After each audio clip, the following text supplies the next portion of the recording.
Hello, everyone, and welcome back to another episode of The Damage Report. It's Wednesday, right? You know what day it is. The days all seem the same, but there is one thing that makes Wednesday special, and that is J.R. Jackson, who is here. How's it going, Back J.R.? in its rightful place. My head is crooked. Back in its rightful place on a Wednesday instead of Tuesdays. I've been getting complaints. We've been getting postcards. We've been getting suggestion boxes filled with people upset about this switch, John. It's all up to you to change this. I know. I don't know why I keep forcing you to switch with Emma each week at the last minute. I don't know why I did that. you're a madman. Really Yeah. fast. I know we have a lot to get to, but I had a thought, and I've been figuring this out since the whole quarantine and coronavirus and social distancing and gloves and mask wearing has begun. I've been wanting to ask everybody, what is it that it's so obvious that they should have been doing before to not just catch normal germs, that now they're going to do for the rest of their lives? Which I have like two things, because now I'm crazy cautious. But punching the thing, like when I went to the store, punching your card information after you buy something, Mhm. I'll never touch those. I'll never touch those things again. No, it's okay. We'll figure it out. Yeah, you know what And I also, do? and number two is money itself, cash. Well, Like I money's don't. always been disgusting. Yeah, this thing. So these two things are obvious things Mhm. that we should have always known, but now I actually caught on. Like some Yeah. people's, it's washing their nasty hands. Mhm. Mine is touching those card machines. Yeah. Yeah, look, what I do is when I have to like unlock something and then do the key, like the code, I use the key to do the code. And when I swipe my card, I use the card to press the buttons. So I figure I'm safe, right? Probably Try. good. So look, a little bit later on, we're going to be talking about the quarantine and how long it might end up lasting. We're going to have that. I see some people in the comments are asking about the stimulus checks. We're going to be, that's like the first third of our show is going to be talking about the stimulus checks. And count them, two ways that they are turning into a scam effectively, over and above the issues that we already had with them. So we're going to be talking about that as well as a whole bunch of other stuff. I am going to do the thing that I do, which is, radical honesty. I'm in a really bad mood today. I feel a little bit better already because JR is on the show, and I'm hoping to get in a better mood. I will sort of talk about a little bit why when we talk about Chris Cuomo a little bit later on. Yeah. But to put myself in a little bit of a better mood, I'm going to recommend something that on quarantine you should definitely watch. I don't even know if this is new. My wife just put it on yesterday. I hadn't seen it before. I think it was on Netflix. There's a special that was produced around the Mark Twain Prize that was awarded to Dave Chappelle, and it was of like the ceremony of all of his friends and other actors and comedians and musicians all talking about him, telling stories about him and stuff, and then bits of his stand-up. It was a ton of fun. If you're looking for something to help just forget what's going on, I think it's on Netflix, so check for that. It's Dave Chappelle getting the Mark Twain Award. Wow. Well, that's feel good. Good. It was. Yeah, I'm in a bad enough mood that I don't even know if like I'm prepared to do this. Like, are the videos ready? Sort of, I guess. We'll see. The only way anyone knows you're ever in a bad mood, John, is for you to say that I'm in a bad mood because your demeanor, your face, and the way that your tone just does not denote that. Yeah, it's that's a weird. This is trivia, I guess. One of my weird like psychological, I guess, defense mechanisms is when I'm in a bad mood, when I'm really angry, I sort of smile, I guess. Like I try to force Yeah, myself into a better mood, which is a little bit crazy. Let's keep it it is. real, but anyway, okay, so everyone who is already in the chat, thank you so much for joining us and so rapidly. Please hit the like button if you haven't already so that more people can hear about the stream. Lauren, it looks like, took my recommendation to watch Mythic Quest. Everyone should watch Mythic Quest. It's awesome. And Aaron Ryan, who's been a guest on this show and on the network, wrote for it. So that's awesome. So definitely go check that out. We're going to be reading your super chats and hashtag TDR lives throughout. I can see we already have some, including Unprecedented Madness saying, I can hear someone eating in the background. Is Iadarola eating cookies right before they go live? I think that was actually JR's just getting his beard ready to go. When was that? That was early on? Yeah, well, so while the slate is up, Yeah. our mics are active, so people can always hear what we're doing. I need to work on that. Chips. Chips. Currently, the quarantine beard Exactly. sounds like chips. Exactly. And this is like I'm eating a nutty bar. I guess. Anyway, okay, so with that, everyone continued, to engage. We're going to read some of that, but we're going to jump into the first story now. The stimulus checks, that tiny bit of the federal government's reaction to coronavirus that actually had anything to do with you, with regular working Americans, those are coming, supposedly. You might have already gotten yours, in fact, if you have direct deposit. If you're getting a check, you might be in for a bit of a wait, and you might also be in for a bit of surprise, because something might be on your check that you might not have expected. That is that the Treasury Department has ordered President Trump's name printed on stimulus checks the IRS is rushing to send to tens of millions of Americans, a process that could slow their delivery by a few days. And I would say, JR, that in this difficult time where people are struggling, millions and millions out of work every week, they're struggling to pay rent, they're struggling to keep their family fed. If they are going to have to wait longer, it should be to get his name on the check, I think. I If think people nothing else. understand. They get thrown out of their apartment, the check shows up 2 days later, and then they look and they say, it was worth it in the end. This is it. Okay. I shouldn't say insane. I shouldn't say maddening. I shouldn't say any of those things because none of it's true. Like, this is the most predictable thing we can imagine. If someone said, "Hey," so in the middle of the pandemic, when the whole thing about the $1,200 checks even was first talked about, and they say, "Hey, you guys, hey, in a couple of weeks, Trump is going to delay this so he can do an unprecedented move of putting his name on Treasury Department things that are being sent out to Americans in relief." The one-time payment that was people already had enough issue with that it's a one-time thing for $1,200, maybe for some. Then Trump's going to still hold that up just for the sake of putting his name on it so he can let you guys know, hey, in case you didn't know, I was the president during that time when we went through that pandemic that I was completely unprepared for, that I dropped the ball on for an entire month and a half. Yeah. Yeah, and like there's so much that makes me mad about this. For most people, they won't see it because it'll be direct deposited. They won't see the actual check. So I acknowledge that. And so that'll probably be the vast majority. But for people who don't have tax information that's available and all that, or current address, they will get this. There are so many issues with that. First of all, it is not his goddamn money. He's not giving it to you. He had jackass to do with you getting that money. And if they hadn't, let's say they passed the bill and it didn't have the stimulus checks, what? Do you think that Trump was going to veto it because it doesn't do enough to help working and poor Americans? Does anyone think that? Does anyone think that he gives a damn about the amount of those checks, if future checks are forthcoming? Is he putting pressure behind the scenes to make sure that this sort of pittance, this one-time check, is going to be followed up by additional assistance for the millions of Americans who are still going to be out of work, you know, come the end of the month, who are still going to have to pay their rent and won't have the means to do so? Does anyone think that he gives a damn about any part of this process other than for some millions of Americans making it seem as if Trump is writing me a check? Does anyone really think that? It's crazy, but now I need to know what percentage of Americans would I see have that, no and it idea. actually sways their opinion of him, sways potentially how they'll vote. Be like, oh yeah, but Donald Trump gave us those $1,200 checks because I his don't name know. was on it. I I don't hope know how it's many low. will get it. I don't know how many will notice it. I don't know how many will be swayed by it. But the simple fact that it's happening is just, it's like, look, the damage that Trump has done is substantive and long-term. And this effectively has nothing to do with that. That's 98% of the problem with Trump. But the other 2% is the daily insult to our intelligence, to our expectations for what the people we vested with a nearly unlimited political power will do with that power. It Yeah. is the constant needle to our temporal lobe. And this is a great example of that. And it's one that it's not just a random sort of childish outburst or something like this.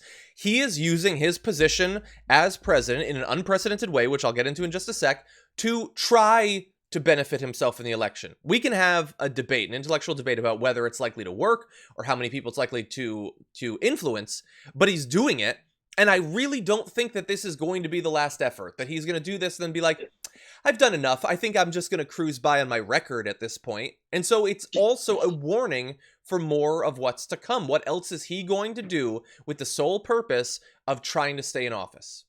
That's the idea. So, I mean, this has been telegraphed, as I mentioned at first. So, the daily task force briefings have devolved quite steadily into anger and fights with the press every time to talk about what he has done and trying to recreate history about what his legacy is going to be with this. That's all it's turned into, and to the point where now the journalists are even upset about having to do these things at all. So, and because he misses his rallies, he wants to make sure he has those. I need to still keep some kind of advantage over Biden, have more FaceTime. I need to start putting out propaganda videos. Everything he does, as we've said since he was running in 2015, have said how everything he does is for himself.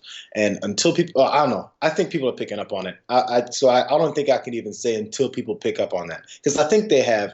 And he is his own worst enemy. It's just a matter of time for people to finally realize it. And the fact that he's putting himself out there every day to show us and do things like this, I think helps. Yeah. And look, I don't want to go on about this for a long time, so just a couple more details that I found to be interesting. One, he's not an authorized signer for legal disbursements, which is why it's going to be on the memo line. So they're going to force it on there, even though they did it. He probably wanted just a formal signature. They were saying, no, you can't do that. So, okay, then put me on the memo. So that's true. Also, I just thought this was interesting.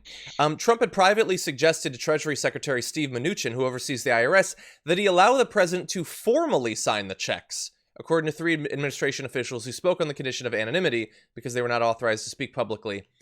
And I don't know if this is Trump derangement syndrome, but I am now forced to consider the possibility that he wanted to personally sign each one of these checks, not realizing that would take literally decades to sign millions of checks, you massive, massive moron. Maybe just, not. Maybe not. Have them, I don't know if there's a machine. I know there's like the stamping signature thing. Maybe they just pump it through a machine and they make sure they create like the printing script of his signature. I mean, that's like, if I were to like give him any sort of benefit of the doubt, I would think that. But like, then what does he mean by formally sign the checks? That implies it's something other than what we would have expected, which is a machine. Right. Anyway, look, so that's probably just a tangent. But more importantly, the paper checks that are going to be issued at a rate of 5 million each week until September. Jeez. Which means, and look, supposedly they're starting with the lowest income taxpayers. That's what they say, at least. We'll see. But that means that this tiny bit of money, this nothing in comparison to what they're giving to corporations and the tax cuts that they already gave to people who 100% didn't need it, you might not get it for literally months. Hopefully you will, and hopefully the percentage who are getting the checks will be a small percentage, and we'll get through it in just a couple of weeks. But they're planning for this to take literally months. What person who needs a $1,200 check can wait until the fall to get it? Yeah, and that's the whole idea, right? So again, it's already held up normally for that process. That's when we'll make it clear, at least. This whole signing thing and formally trying to sign checks to go out isn't what's going to make it take till September. That was already going to be a case for the last of the people to get it in September. So this is just an extra delay. Maybe it's only by like several days. Maybe it's only by a week. But several days to a week is a thing. That's why they happen. And so there's that delay you can get on top of the normal delay of pushing all the way till September. We're trying to, by meaning we, I mean a few Republican governors and representatives and Donald Trump are looking to reopen the government as soon as possible, trying to do it in May, right? Or I'm not government, reopen businesses. But you're still giving people their relief checks all the way up through September. How does that add up if you think that they need it, but then you can still delay it? Yeah. And look, I see in the chat that people have a lot of other concerns about the checks. We're going to turn to some of that in just a sec, because we do have more on these checks in a second. But first, some of the super chats. Young Turk Wolfpack says, please talk about the Howl at 8 p.m. The Howl, is that, I have heard of, is that the college? Why people keep hearing howling at 8 p.m. across Denver? I heard about this. So that's like the college thing, right? Where like you come together and you yell at a particular time? Yeah. Okay, well that's cool. I like that. And then it's again, this is third-hand information. My wife told me. Apparently, people really far away can hear these howls, and they're like, "You know what? Let's all take part. Let's start now." Okay, Mark says JR days are good despite the day. That's nice. Oh, Wednesdays are not good? Oh, despite this particular day. That you're here. David says, hey, John and JR, you two are great. To all the viewers, I hope you're all doing well. David, that is very nice of you. Thank you. Ace Daggy says stimulus checks may go to your tax preparer if you got a tax advance. It is in their direct deposit info on your taxes. Oh, hi y'all. 20 characters left. We're gonna turn to that stuff in just a second. Dylan says love the show and watch every day. First time tuning in live. Girlfriend and I want to get a new game. El Dorado or Empires of the North. Great to see JR. Thank you for that. Are these board games? These are board games. Electronic games? Oh, okay. They're board games, and I have both played and own both. So I would say they are different. One is a deck building racing game. The other is an engine building game. Both are very good and very popular. I have played El Dorado 20 times more. I think El Dorado is great. You can't go wrong. Get El Dorado. F. Harvey says, I also smile as a coping mechanism or punch a wall. It's okay to not be okay. The psychological toll isn't talked about enough. Love my TYT family. Stay safe. Much love. Thank you. When you punch walls, make sure that you put the beam finder on the wall first and make sure you don't hit a beam. You don't want to hit the soft parts. Don't punch a stud. Yeah, I'm sorry. Yeah, the studs. Yes. Yeah. Sorry. Yeah, and that's why, look, that when I'm in a bad mood, when I'm feeling depressed or whatever, I generally say at the start of the show, I think that we should normalize not feeling perfect. Richard, thank you. Benjamin says his name on the check reminds us of whom to blame.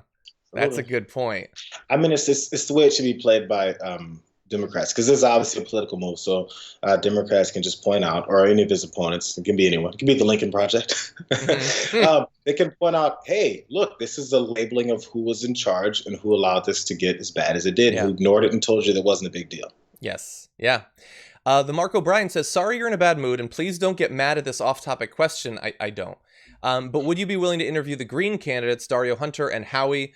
Yes, I'm probably going to interview Howie at least. But we're going to have a compromise. I will interview them, but I'm not going to lie to you and say that I support them. How about that? Is that a compromise? Mm-hmm. I will interview them. I will give them a chance to make their case to the audience. But I will not manipulate you by pretending that I support them, as some other people might. How about that?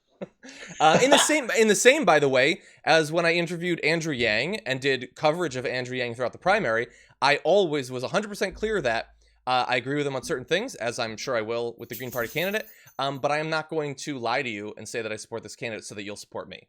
So that's radical honesty. Hate me for it. If you're gonna hate me for something, hate me for my honesty. They'll hate you, but they'll respect you. More likely just the hate. But we'll see. By the way, there's a question for you, JR. James says, I know John loves board games, but what board games does JR love to play?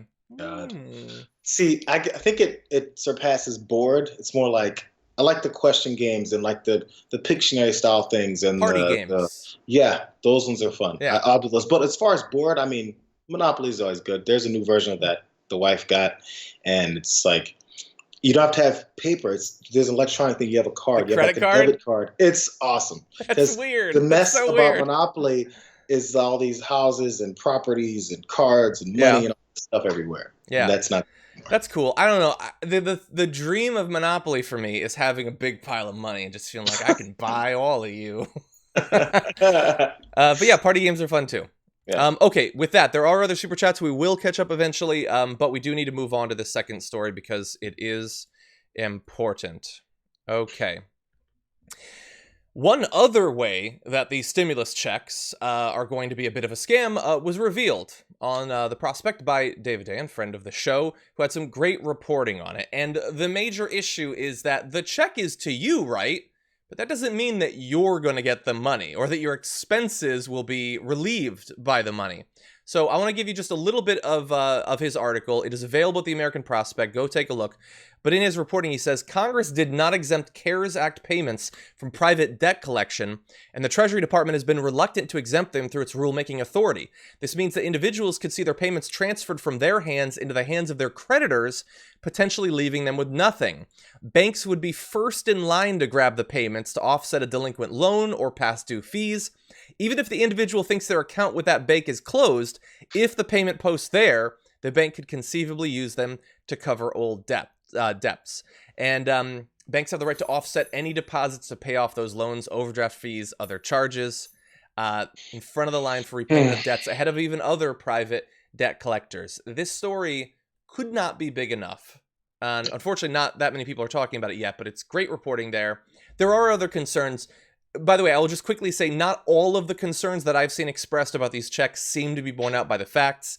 There are the thing about it being like an advance on your tax return. From what I have seen, that's not actually true, and you will not have to repay it and all that. We will continue to see because more is coming out from an incredibly complicated piece of legislation.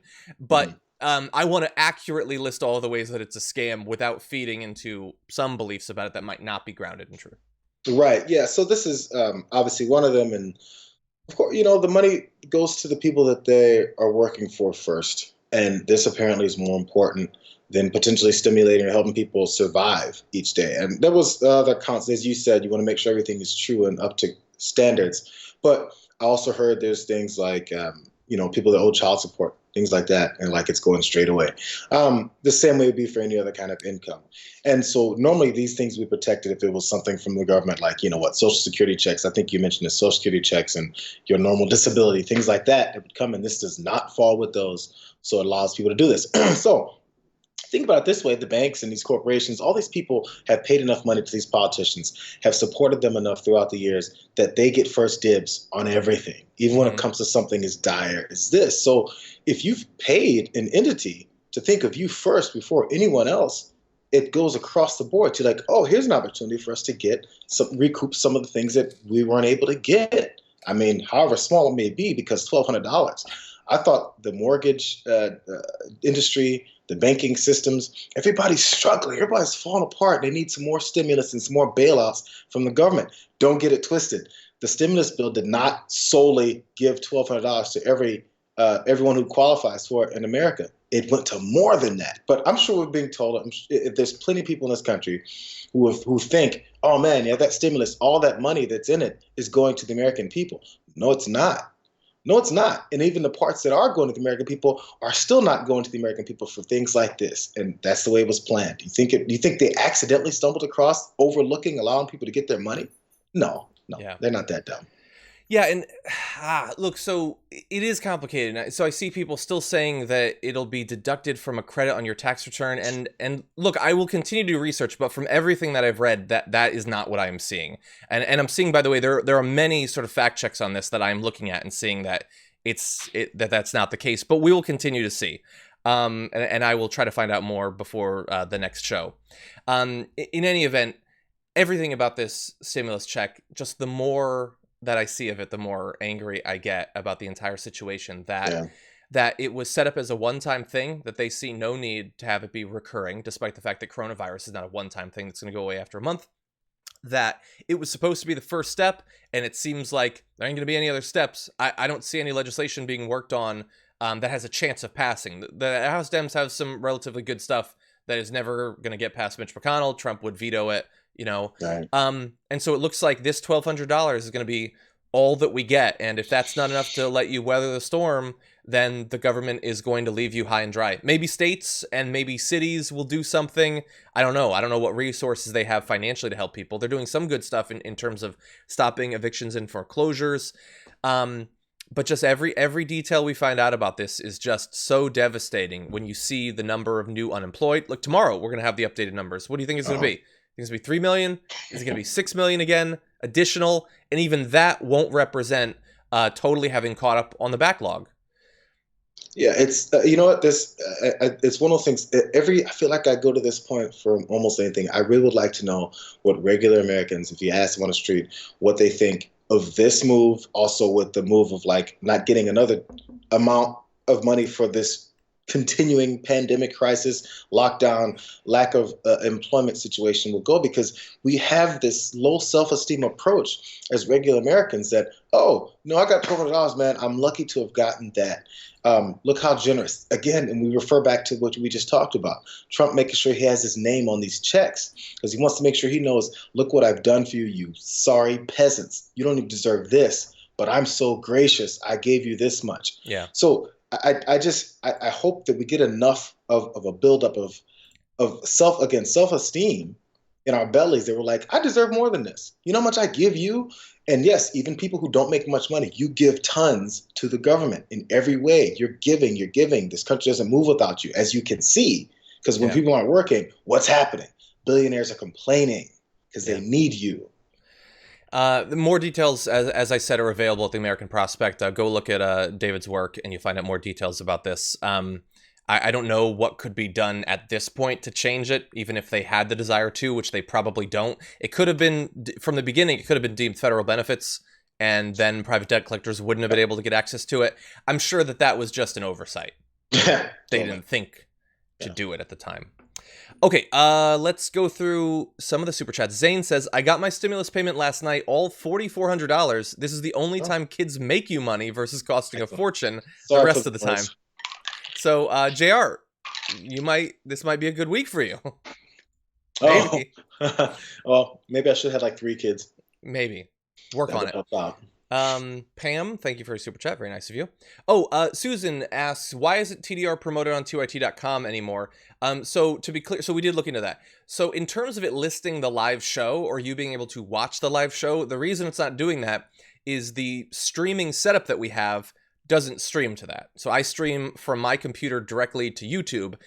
Hypothetically, we could set it up so that it does that, but I'm not sure that I would have access to the live chat. So that is not like they're not disowning me or anything. That is just a limitation of my streaming setup. But once the quarantine is done in 2027, it will go back once we're in the studio, with plexiglass between each of us. It will be advertised on the show us again. I mean, it's for real. How long are you going to wear your mask? Even when, say we go back in July. Mm-hmm. You still rocking a mask for the rest of the year? We're hold. We're going to talk about that a little bit later on. Sandra says, keep it up. Sandra, you keep it up. Thank you. David says, Trump delays checks. People get more debt. Banks take more of the stimulus check. Maybe that's the grift.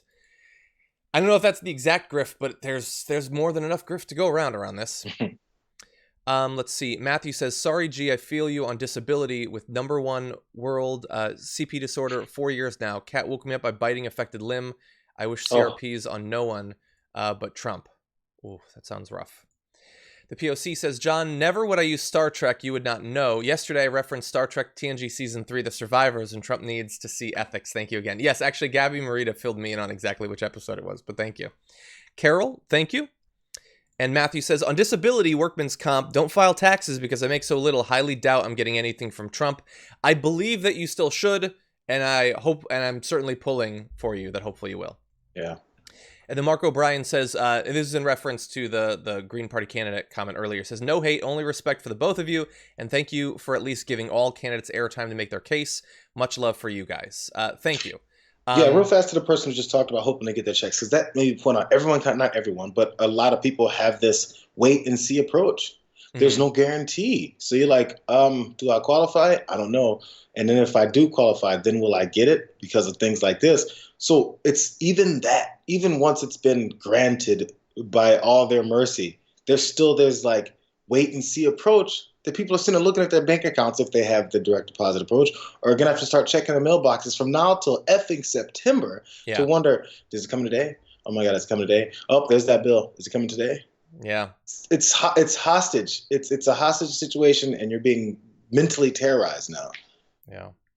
Let's see. So I've been reading the super chats, but also on Twitter, you can tweet us at hashtag TDR Live, and producers are watching that. Let's see. Unprecedented Madness had said, John Iadarola, it's okay to rage away and don't hold back. On second thought, John is so nice that he's probably the type of person that if they ever snap, they'll go on a crazy murdering rampage. So don't rage, eat. Oh, I have been. I have been. Okay, and with that, why don't we jump back into the news? Let me get this ready. Okay.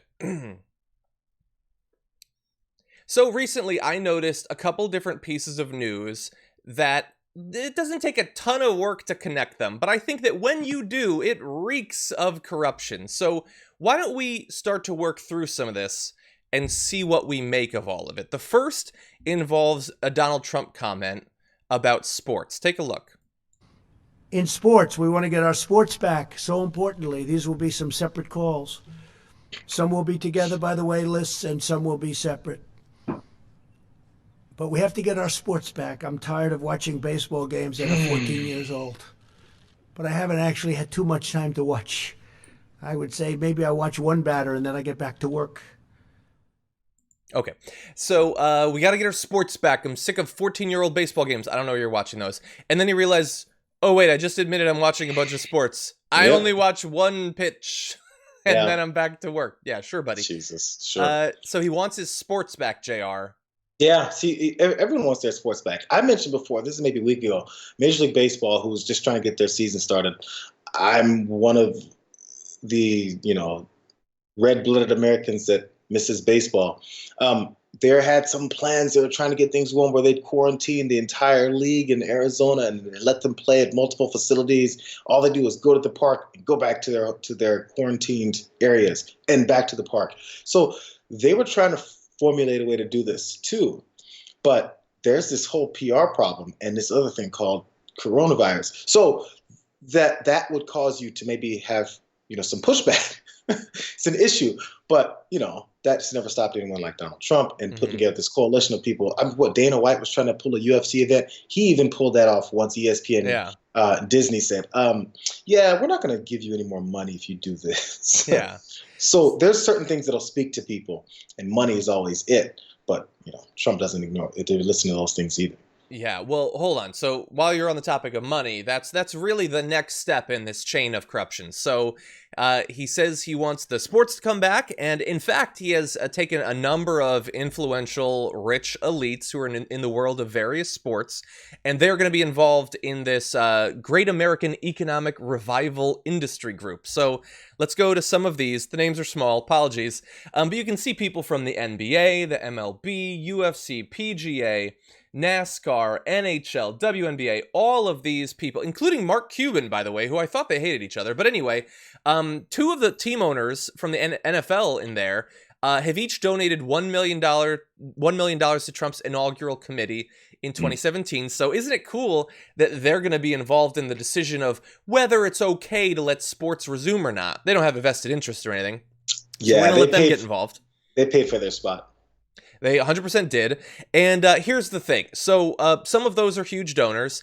Another interesting name popped up on there, and that's right in the middle from the WWE of Vince McMahon, who I've heard of before. He gets to be involved. Whether you are a fan or not of Vince McMahon, I don't think that you think he should be on that squad or not. But he is. He's going to be one of the people involved in this decision. So step 2, get the right sort of people involved in this committee. Yeah, so when it comes to a couple of NFL owners and not a bunch of, I get the commissioners of each league. If I'm the commissioner of the NBA, and Adam Silver, from accounts that I've seen of him, has done a good job. He actually listens to the fan base and a lot of times the players and everyone, and they generally allow a good, robust experience and interaction between fans, players, and then the league and ownership groups and all that stuff to the best degree I think possible. So even someone like that, Adam Silver, showing up to this, I mean, maybe it's a mixed bag. If I'm the commissioner of a major sports league, I'm going to show up. I'll be there. It's my responsibility to do that. So, but when it comes to certain owners that are now showing up to give their voice because they've given $1 million to this guy, are like, yeah, I'm coming to collect. Because right now I'm hurting from what I usually get, not hurting as far as actual hurting, but hurting from my usual bottom line. And I need to make sure I influence this in a way that's going to help me out. But, the owner from the Indianapolis Colts isn't necessarily there. Yeah. I mean, he probably gave money too. Let's keep it real. Probably. We'll fact check that. But we do know that Vince is, and he's a rich guy and he's well connected. And some of those connections actually happen to be in the White House and connect to the White House because I want to move now to the third step in this web of corruption. And that will be that on April 9th, just a few days ago, Linda McMahon's re-elect Trump super PAC commits $18.5 million to Florida, according to a reporter from My News 13. So lots of money going into getting Trump reelected in a very important swing state there. So he wants the sports to come back. He says that. He puts it out there. I want sports to come back. Then he gets a lot of people involved in sports, including people who've already given him money, involved in this decision.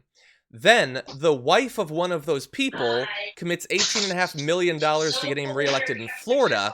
But that's not really like a quid pro quo, because that would then require that they got something out of it. Oh, wait, the WWE is now considered an essential service in Florida. I think the circle is now complete.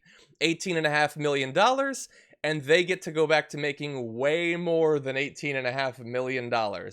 This is how you train your dog. You give them a little bit of treats and make them do certain tricks. You get happy with, you can show it off to your friends on Facebook. And be like, look, my dog spins around, he rolls over. Oh, good treat. I'm being a good dog trainer. And then eventually you're like, man, my dog expects certain things as long as I promise this treat. So this is the same thing. So the WWE group is like, oh, great. We got him trained. We'll give him some morsels, and then he'll take it and he'll do what we want to make us look better, to give us more money back. So in this case, hey, oh man, he's about to do what we want. Let's go ahead and make sure we do the one thing that he wants. This is his treat, the opportunity to get reelected. So let's go ahead and give him this treat in Florida, and he's going to do what we want. He's their puppy. I know that some people are probably thinking, well, wait, hold on. There's a flaw in this because Trump isn't in charge of Florida. Despite what he says about total authority, he can't actually force them to list it as an essential service. He's not in charge, but Ron DeSantis is. And I want you to think, if there was going to be a governor who was not going to be able to be influenced by Donald Trump, would it be the governor who made a video of him literally indoctrinating his baby into the cult of Trump? Go watch the videos, by the way. And I just want to play part of this because Ron DeSantis was asked about this change. And we don't know for sure that Trump contacted him, but that's my going belief. And so I want you to look at his response to this question, the way he speaks, and I want you to see if you think he is being honest here or if he is scrambling to come up with some sort of excuse after following orders from up above. So you've given WWE, for example, the ability to function. So as people, that Disney asked to have some of the gardening people be able to go because they have all the millions of dollars worth of stuff there, and it would just go bad. And then we said, okay, is there going to be social distance? Yeah, people are to go out and work themselves. Obviously, WWE, there's no crowd or anything, so it's a very, very small number of people. So we just kind of look at it on a case-by-case basis. I think that we do need to support like content, like especially like sports and events. And we're not going to have crowds there. I get that, but if we can do, like if NASCAR does a race and can televise it without having large crowds, I think that's a good thing. I'd like to see Woods and Mickelson do the golf or whatever, because that's social distance. You wouldn't have a gallery there, you wouldn't have crowds, but to put that on TV, I think people have been starved for content. I mean, we haven't had a lot of new content since the beginning of Okay, so here's the thing. If I could do a brief impersonation of that, and so if you have one reason, you say the reason. Not if, well, I think there's going to be social distancing, and man, I really would like to see golf, and we don't have much content. People are really running dry of content, and wouldn't it be great if, no, you're scrambling there, buddy. You don't even know the sports you're talking about. I was just going to say that part because he said, I want to see Mickelson and them do the golf thing. Is that how it works? I like to get my clubs and go do the golf thing. Remember, John Kerry caught so much hell when he ran for calling Lambeau Field Lambert Field. I think he called it. Exactly. It was the end. It was more vicious than swift boating. It was the end. Can you imagine if Trump ever made a mistake like that? Every day, constantly. Anyway, and look, I'm gonna say, while I think we need to acknowledge that this is likely the product of corruption, it's not like I don't even care if the WWE goes back on. If the athletes are tested and if there's no crowd, there are worse things that could be done. And I do think that if we can have some of the entertainment that normally goes on, I think that's good for people if they're going to be quarantined for a long time. I got nothing against the WWE. I used to watch wrestling for literally years. I'm thinking about possibly starting again. I love The Rock and Kurt Angle and Stone Cold and a million people, Lita, all of them. I was a huge fan. I got nothing against it, but I hate the idea that Vince McMahon, by virtue of being married to Linda McMahon, they can spend a little bit of money and they get a special privilege that others might not. That's what pisses me off. That's isn't that what's crazy if you think about it again? We talk about how everyone's hurt so bad, but Tillman Fertitta, I can't remember how to pronounce his last name, the owner of the 100,000 restaurants across the world and the Houston Rockets. He was talking about how much he's hurt and he had to lay off all of his people immediately because he's doing them a favor. These billionaires, these corporations keep talking about all the money they can't just recoup. Oh my God, what are we going to do? But Linda McMahon and him can drop a couple $1 million, several $1 million on a super PAC right now. and have no problem with it. Yep. So in comparison, of course, they have all this money. Hey, you regular guy at home making $50,000 a year. Or hey, you even more regular person at home making $35,000 a year. What percentage of your wealth you've got, will allow you to just give this money right now? Can you give $250 right now? No, you can't. You're trying to figure out how to get some more groceries in the house because you don't know how long you're going to be in the house. Yeah. Just to let you know what the priorities are. Someone's telling me I should watch the Boneyard match from WrestleMania last week, and I'm considering it. I don't know. It's just everybody's different. I don't know if I can get back into it, but I used to watch it. Anyway, okay. So a lot of hatred for wrestling in the chat right now. Yeah, you know why? Interesting. You know why, John? Yeah. Well, I mean, look, before I started watching it, I thought it was ridiculous too. It bothered me that it was fake until I realized that that doesn't matter at all in any way. Yeah, let's keep it real. It's soap operas that are where the conflicts are resolved with the fight, 100%. and that's all it is. Which, by the way, I watched it in college all the time too. There's a reason why The Rock is one of the biggest stars right now in Hollywood. Is because he was good at that. He was amazing. Anyway, okay, so super chats. Rich says the 1% will destroy the world if they're not in charge. Old British imperialism, live free or die. Resistance determines our existence. I mean, look, I think that the horrible response to coronavirus is a great example of that principle. Constant Chaos says, time for a new party. F the Dems. I'm progressive. It is, I mean, as I'm sure you're aware, starting up a new party is just about the most difficult thing that you could possibly imagine. There are third parties that have been running for literally decades, and it is very hard to get any traction. If you'd like to do that, more power to you. I mean, it is a very difficult struggle you're signing up for. Yeah, take just the much smaller attempts just from a progressive wing of the Democratic Party to pull enough people that way, or to convince enough people that supporting someone's policies like Bernie Sanders weren't going to kill you. So let alone starting a whole new party and then drawing enough people from other aspects or other fringes of the two established parties to build enough for coalition. It's going to be a lot of frustration, that's all. Yeah. By the way, someone in the chat, Blue Gold, says Dave Bautista is better than Dwayne. Get out of my chat with that BS. Get out. I like him, but he ain't The Rock, okay? It's like saying Chris Jericho is better than The Rock. I think he is more left wing than The Rock. I do think. Anyway, also, if you haven't already watched John Oliver's breakdown of the WWE and health insurance and Vince McMahon, you should 100% see it, as well as his last episode about workers and coronavirus. I get that I'm like supposed to hate John Oliver because he's not as left as me, but I don't. He's done great work any number of times. He's done some stuff that I don't like, and he doesn't agree with me on everything. But his work is very well researched, and both the WWE segment that I just talked about and the workers on a coronavirus is great. So you should take a look at it. Rich says, so 50% of American citizens hate Trump, 25% are on the fence, the other 25% are goners, brain-dead zombies. The 25% on the fence won't die for him. They have half a brain. There's no match. We'll see. I mean, look, right now in Michigan, there's a protest going on against Whitmer's like shelter-at-home order, and it's a bunch of people who are not social distancing, all crowding around. Some of them are going to get coronavirus. And you've probably seen, JR, the pastors who have died after saying that, you know, like our religious freedom's more important, like we should, and they've died from coronavirus. It's so sad. I didn't realize it's taken that turn for death for some of these guys. I hadn't seen these updates. They did. They said it. I don't know if these particular ones said it, but the ones that I did read about and see did say, hey, if you catch it and die, that was God's plan. Hey, all they did was live their life the way they wanted to. I can't even be mad at them. They knew they might die. They're happy with it. There's plenty of people who commit suicide. So, I mean, and not to say that it's okay, but in this case, that's what they wanted to do in that particular instance. So, sorry, we're on tangents, but I talked about Dak Prescott, Cowboys quarterback. He's having any social distancing or lack of social distancing practices he's been having.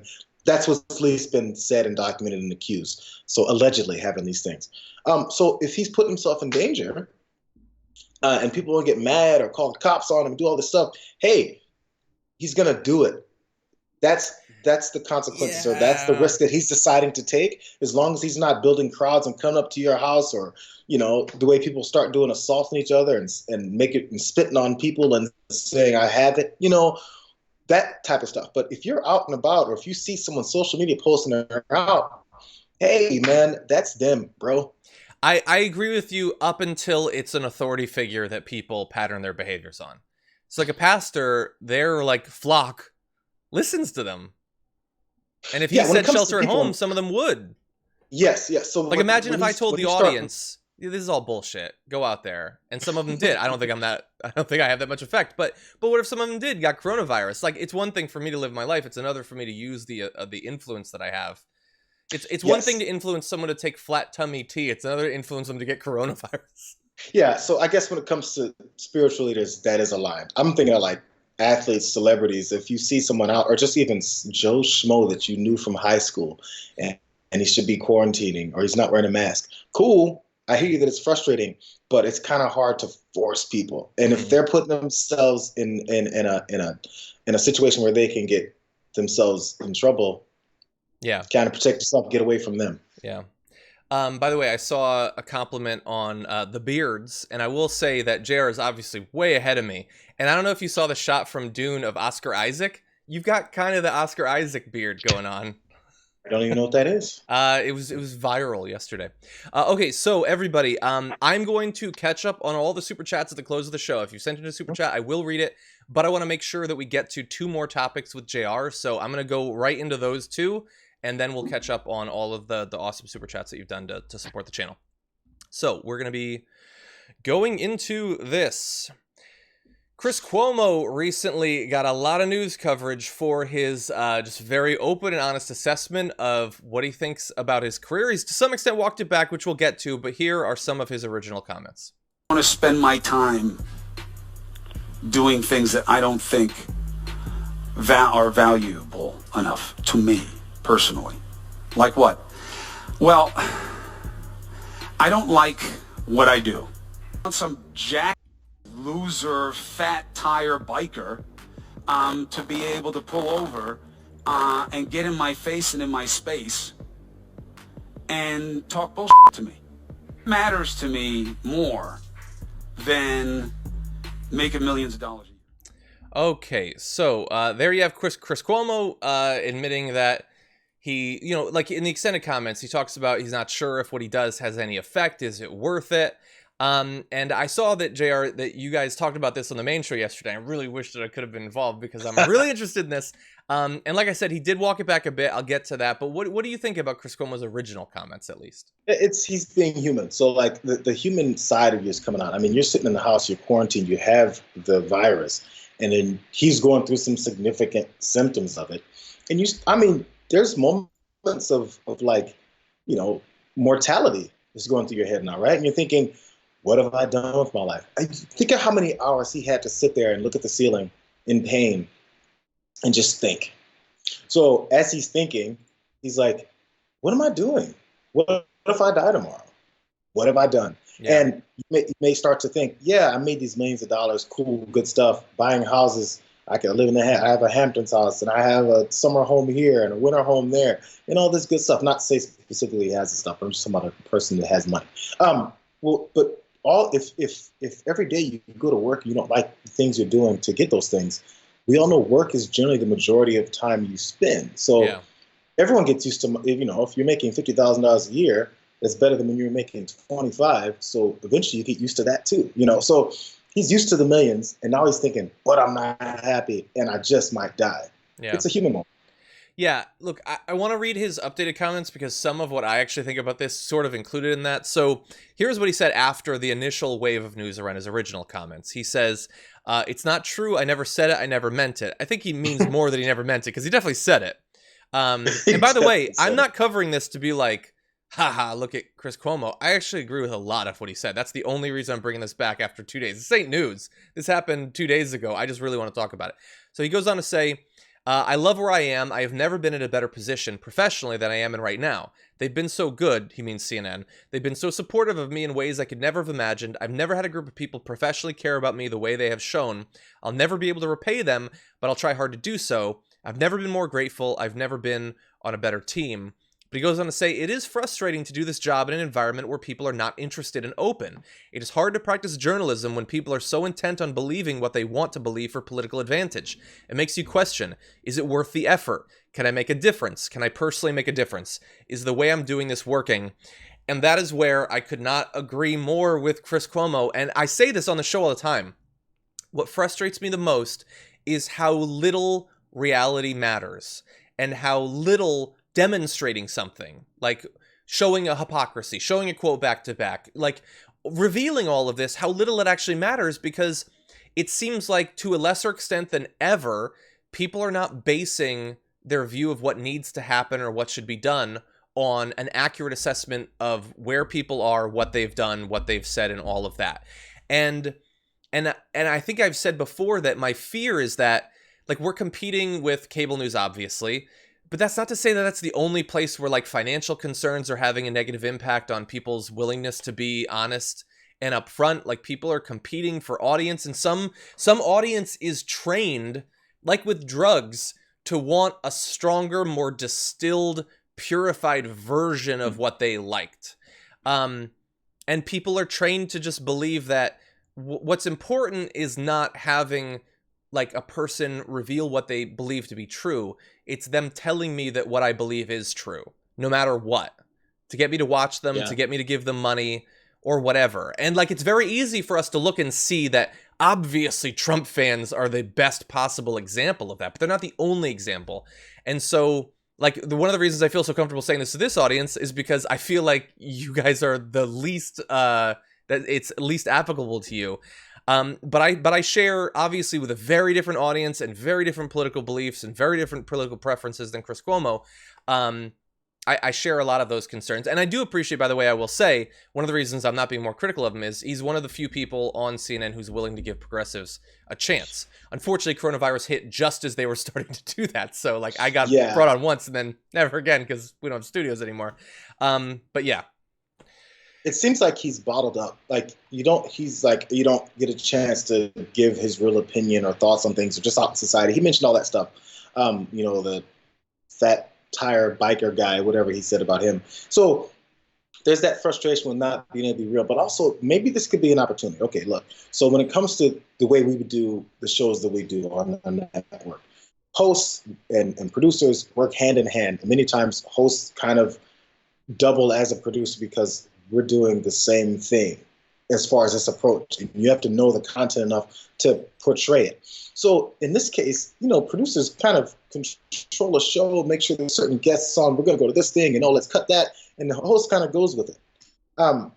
Maybe this is not, but, of course they probably have the bigger say. But I think this is an opportunity for him, if he's upset about this approach of empty conversations with people who don't really believe what they're saying, they're doing it for the sake of being on air and yelling and getting some kind of name for themselves. This is a chance to change things.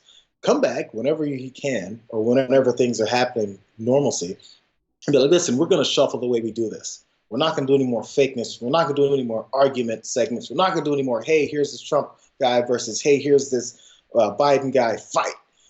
That's where the soul is being sucked out of it. Yeah. And that's not what he wants to do anymore. Maybe there's an opportunity to mold your show to be more real. Give it a chance. I think that you're 100% right. And I have to assume that he has the power to do that. Like, not every host gets to just do whatever they want with their show. I want to just make this about, like, movies and TV shows. But no, I can't do that. But I do it a little bit. I still do it a little bit. No, but so he can make those. And by the way, in his comments, he says, I hate having on politicians who are just going to say, what the narrative is supposed to be and not be honest. Like, professional commentators who just their job is to be on CNN or whatever, like, so few of them actually seem like they think for a second before they say something. Totally. They know what the script is. Totally. And that's why Alejandra Rojas is so great, is because, like, you can tell that she's being authentic. And the vast majority of them aren't. Like, and think about, from Chris Cuomo's point of view, I don't even remember if this, I don't think it was on his show. I think it was on Anderson Cooper's. But, like, let's say every day you have Jeffrey Lord on. Like, how much must you hate your job after a while to know that I'm forced to have this guy on who has never once said anything honest or real, and that's And he's just one of them. There's tons. I know he's not on there anymore. There's just tons of them, and they have to fill the show with them. Have actual people, have actual workers, actual activists, politicians who haven't yet been corrupted by the system. Have real people on, and maybe your job will be a little bit Perfect easier. example, John. Kelly McEnany was on Cuomo's primetime regularly. She's the one who said on his show, "Hey, Trump has never lied," and his jaw dropped. And he goes, yeah, I know you're supposed to support him, but this is insane." And so look, and what is she now? What is she now? Yeah. She's now the new press secretary. Am I right? Isn't that the position she got? Yeah. It doesn't mean anything anymore, but she is. Yeah, she kissed up enough, and she knows Donald Trump watches TV, and she's like, "I'm going to continue to say the most ridiculous things because that's how you get somewhere with this administration." And look, it got her somewhere. She couldn't have gotten there without this show giving her the platform to kiss butt constantly on television every night with insane points of view and then get a job. Yeah. Hey, she's probably like, "Thank you." Yeah. And look, Mission and accomplished. I don't even know, does he choose that person?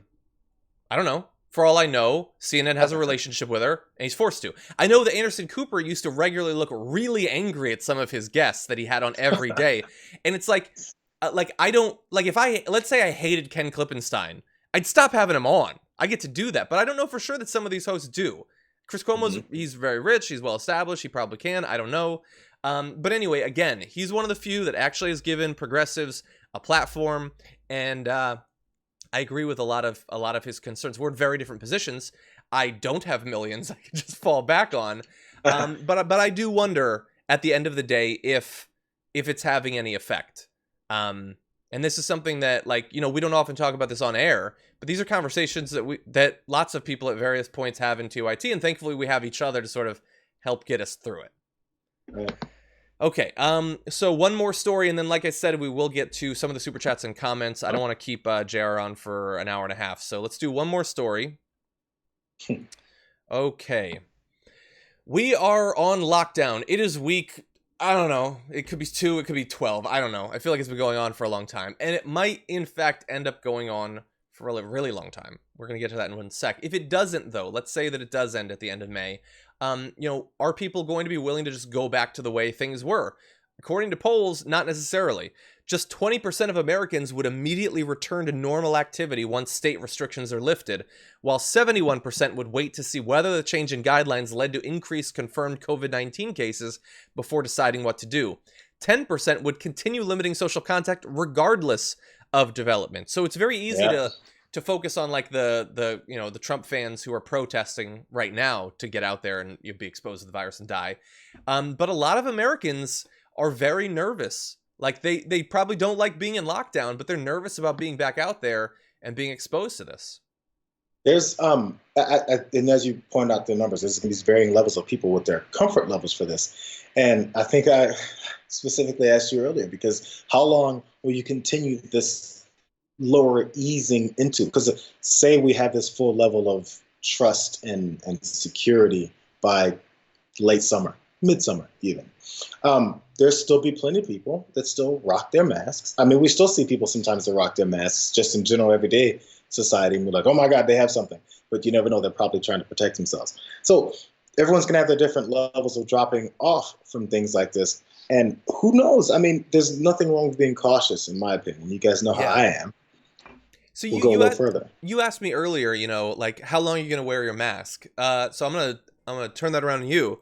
How long are you going to wear your mask once we, like, let's say end of May, we can go back to the studio, which technically we could be at the studio right now. News is an essential service. We could be there. TYT cares about their employees, so they have shut down the studio. But I'm curious, are you going to be wearing masks for months and gloves and carrying Purell and all that? Well, like I mentioned at the top, there's certain things I won't touch ever again, right? Just that's because true. I overlooked it, right? So that's already one change. But to a degree, depending on the situation, like if I feel comfortable enough to go to a game, I'll probably bring a mask, throw it in my backpack, and see exactly what my surroundings are like. If it's crowded, yeah, I'll go ahead and toss it on, because that doesn't hurt to be safe, you know? So things like that. But if I'm out at a park and there's just like 2 other families there, yeah, I'll live with mask off. You know, things like that. It has to be situational for me, even when they say it's okay, because now I mean, as if I didn't have enough distrust already before, especially with this particular administration, that I'm not really going to believe when they say everything is great. Yeah. I'm going to take it to my own level. Yeah, and look, eventually we'll have a vaccine, hopefully before, the next COVID or the next other virus starts spreading around.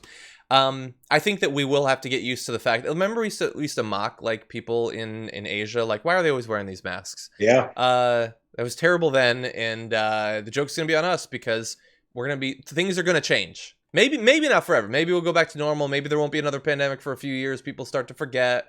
But that's gonna take a while. And by the way, as I alluded to, the social distancing might take a while. So there was this report put together. The lead author says, we found that one-time social distancing measures are likely to be insufficient to maintain the incidence of SARS-CoV-2 within the limit of critical care capacity in the U.S. What seems to be necessary in the absence of other sorts of treatments are intermittent social distancing periods.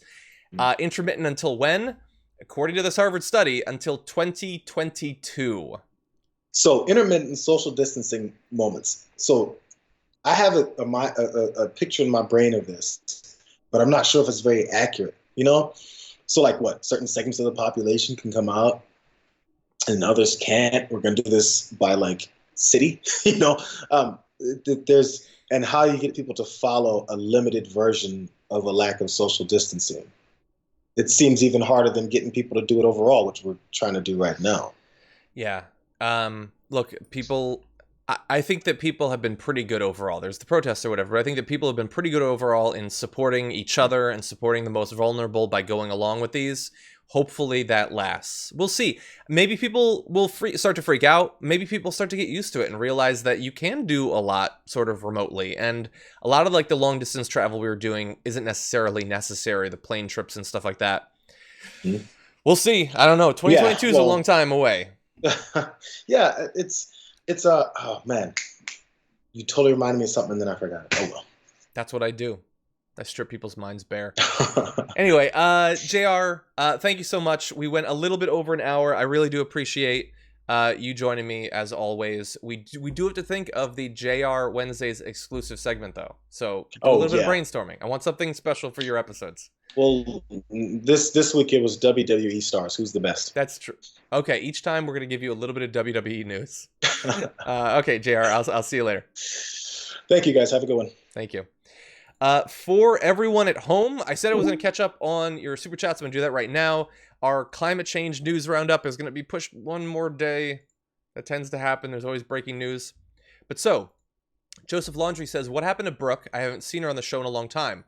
So Brooke, at least prior to the lockdown, she had another job. She was doing great work in media. We're still very close friends. I hope to eventually have her on the show. She's doing amazing things, and you should definitely follow her latest steps in her career. Zane says, $1,200 refundable tax credit paid now. File later next year, but you won't get another $1,200 after filing taxes next year because you get it now. I am not going to speak definitively on that because I am now questioning what I'd previously believed about it, so we will see. I will give updated information from my perspective later, but thank you for filling me in. Ben says, thank you guys for being our main source of Francesca Fiorentini in these trying times. I think technically Newsbroke it should be your main source, but we like to be a supplement. Christine, thank you for your thank you.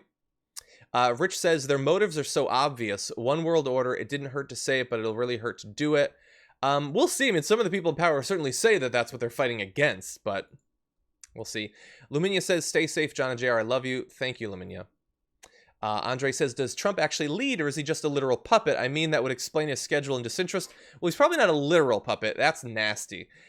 He might be a puppet for the American oligarchic elite. That certainly seems to be the case. The legislation points in that direction. Ginger Redshoe says, sports and stimulus checks is bred in circuses. You might be onto something, Ginger.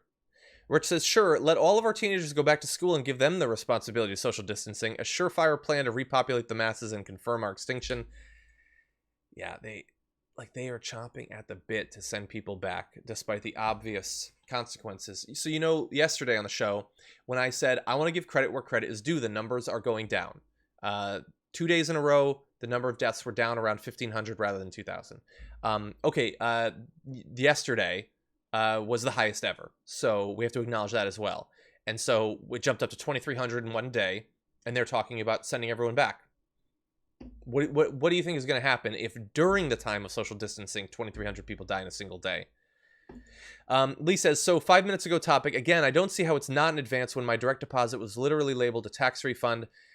Again, let's return to this a little bit later, but thank you for the super chat. Young Turk says, every night at 8 p.m. local time, people come outside and literally howl to thank healthcare workers and first responders. Yes, but I did see some people saying their concerns about what effect that could have on people in the area with PTSD as well as some other conditions. Yeah, I don't know if that's necessarily going to stop it. Everett says, watch AEW on TNT. I'm probably not going to end up watching either. I had a great run with wrestling. It's probably not coming back for me, but we'll see. Durlook says, Canada's CERB is $500 Canadian a week for 16 weeks, not to brag too much. Yeah, that seems to be a lot more supportive of people who are suffering than our current system. Let's see. The Breaker of Walls says, want a third party, but this ain't the time for a test when Trump gets to replace Justice Ginsburg. Yeah, look, there's a lot of consideration, certainly. My main one for third parties is always going to be the system is set up in a way that makes it incredibly difficult, and I'm not going to lie about that. Yeah, and anyone who has worked for third parties, worked to create third parties, has run as a candidate for third parties, understands the massive structural barriers. So bear that in mind. Franklin says, a second person in Wyoming has died of COVID-19 related complications, 287 confirmed. May we get an Assange update? Do well today. So yes, more people dying in Wyoming. Those numbers over the next week or so might go up as a result of the disastrous decision to hold in-person voting. In terms of Assange, the only news I've seen recently about him is that he had kids while he was locked up. And that's not the sort of news that we generally do stories on. But I guess he had a busy social life while he was locked up. Lucas says, John, are you related to Sami Zayn from WWE? I looked him up. No, I'm not. Ricky Williams says, the people protesting to open the country are from the party that says you shouldn't demand another person's labor. Yeah, look, giving them way more the benefit of the doubt than they probably deserve. They want to be able to go back out, but they are effectively saying other people should or lose their jobs. I mean, if we were all supposed to go back to work and some of us chose not to, conceivably we would lose our jobs. So they're saying expose yourself to coronavirus or become destitute. I don't support that. May Maction says, favorite wrestling spoof, South Park episode WTF, completely mocks the soap opera aspect you mentioned. That is good. There's a great wrestling episode of Always Sunny in Philadelphia as well. Ian says, JR said John would last 32 minutes with White House press pass. I don't know if I would last 32 minutes. Progressive Mind says, thank you guys. Keep up the good work. Stay safe, John and JR. Thank you. Bradley with a massive super chat of the person riding the rocket. Thank you, Bradley, for being so supportive of the network. It is, as we've said from the very beginning, it is difficult. Ad revenue is down, but people are being really supportive. And I will say that probably due to quarantine, there are more people watching our show every day than ever before. I'm literally the last person in the world to brag, but it's among the biggest progressive news shows online. Obviously the main show is bigger, but other than that, it's right up there with literally anyone. And so thank you for everyone being so supportive. We're trying to make sure that we keep you informed during this time, even though we have limited resources, and also hopefully entertained as well. A mix of the two. Cujo says, we don't mind JR being on an hour and a half or 2 or 3. That's true, but he might, and his family might. And also, he has to work on the main show. I'm also going to be on the main show later on today with Anna Kasparian, so you can look forward to that. But he has to go do work for the main show. I'm going to be doing interviews between now and then as well. Rich says, at the end of the day, it took a virus to blatantly expose the abuse and inequality that's accepted as normal. Yeah, and we've been trying to stress that from the very beginning. It's the sort of thing that obviously we've been talking about for a very long time. Hopefully, one of the silver linings is people being awakened to it. Zane says, was saying that JR should wash his hands after touching his nose. Hopefully, he has been cut off from any of that stuff for a long time. Bradley Mercer says, finally catching you live. I'm a huge fan and thankful for your program. Keep killing it. Thank you, Bradley. Every show I see someone tweet that or comment that this is the first time they're seeing a live show, and that always makes me happy. And we're gonna keep it going. Cal says, wait, Cuomo has years of being paid millions from a large media corporation, but it took contracting a deadly virus for him to realize that he's basically playing the role of the establishment lackey. Well, look, I have no idea what is leading to him admitting his frustrations. It's possible that he's had it for a very long time. I mean, I will talk about things and it's not necessarily when I had that thought. Sometimes it boils over. And he's been really sick. Like, when you're on death's door, you start to question things. Rich says, Peak Prosperity on YouTube. Have you seen it? Let me try to see. Is that a documentary? Sounds kind of familiar. I will have to... Financial website Peak... No, I actually have not gone to that website. But thank you for the super chat. Strayak says, until a vaccine comes out, I'll be using the masks, not for my protection, but in case I'm an asymptomatic carrier, it's just being courteous. That is 100% true. It's going to be annoying, especially if we wear glasses. It fogs up the glasses every time we take a breath. But yeah, we need to do it, not just for ourselves, but for others. Bradley Mercer says, John Oliver has some interesting pieces on coronavirus recently. Definitive recommended alongside this for varying opinions. Totally. Like I've always said, I know some people... Look, if you don't like a sense of humor, then yeah, you're not going to really enjoy the show. But in terms of how well-researched it is, how he'll get out in advance of topics that other people aren't talking about, I think that he does a great job. He's not as on the left as me. I admit that. But he's serious and I think honest, too, about what he believes, which not everyone is. Lil Yumper says, great job as always. Love JR Wednesdays. Thank you. I do as well. I have guests on... because I think that they have great perspectives and add something to the show, but also they tend to be the people that I just like to spend time with. A lot of people are doing like Zooms and stuff like that every day. I do this show kind of. Partially it's my job, but partially because I get to check in with, Francesca and Jordan and Emma and Brett and JR and all the people that I do. Joshua says, the WWE product is horrible lately. If you want to get back into wrestling, check out AEW. It's on tonight. Is it horrible recently? Okay, well, maybe I'll consider it. Well, what's the advantage of AEW? Darren says, thanks, John. Any ideas on military taking over? I hope that it doesn't happen. I've been supportive of less military funding for a very long time. Hopefully this won't lead to a great increase. Charlie says, over 60 immunosuppressed diabetic. You bet I'm wearing a mask. Solidarity, comrades. And for the reason that the prior super chatter said, hopefully other people will as well. Rich, thank you. Lindsay says, why did CCP thank Bill Gates for the $100 million? I'm not familiar with that, Lindsay, but thank you for the super chat. Joshin says, so happy to hear about the growth of the show. Thank you. I am as well, obviously. And, especially there's so many people on the team that are working on it to see their hard work being paid off and increased viewership. That's what I want. Marielle says, what are you watching during the apocalypse? So I already suggested Mythic Quest. Lately, I am watching House. We're on the 4th season now. We've been watching Westworld. Killing Eve is back. We're watching that. Top Chef each Thursday. And that's mostly it in terms of new shows. But like I said, that special on the Mark Twain Prize being awarded to Dave Chappelle, that was a good one-time watch. Fred says, wouldn't cases be limited in number of cases reported since testing is limited? 100%. Generally, whenever I talk about on Twitter, I talk about the number of cases, the number of deaths. I always say they're reported because I know that they're not accurate. But that's the information that we have. Lindsay says, do you really think mass vaccines are what we should blindly accept? I